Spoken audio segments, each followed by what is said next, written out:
ஆமாப்பா, இன்னைக்கு வந்து உங்களுக்கு ஸ்பெஷலா இன்னைக்கு சமைச்சிருக்கேன். பர்த்டே பாய்க்கு காளான் பிரியாணி பாருங்க, ஜம்முன்னு வந்திருக்குப்பா. அடியில் ஒன்றும் ஒட்டலை, இங்கே பாருங்களேன், சூப்பராக வந்திருக்கு. அடுத்து வந்துட்டு இதுக்கு ரைத்தா தொட்டுக்க. நம்ம ஆளுக்கு கொஞ்சம் சளி இருக்கிறதுனால ரொம்ப சிரமப்படுறாங்க. அடுத்து வந்து கேசரி பண்ணியிருக்கேன். கையிடுறாமோ, எடுத்து வைக்காம விட்டுட்டோமா, அதனால இப்படி இருக்கு. இதாங்க, ஃபஸ்ட்டே செஞ்சுட்டோமா காலையில் சீக்கிரமா. அடுத்து பால் பாயாசம் செஞ்சு வச்சுருக்கேன்ப்பா.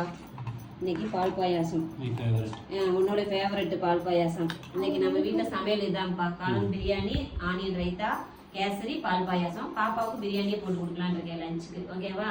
பிடிச்சிருந்தா லைக் பண்ணுங்க. ரொம்ப நன்றி பர்த்டே விஷ் பண்ணதுக்கு.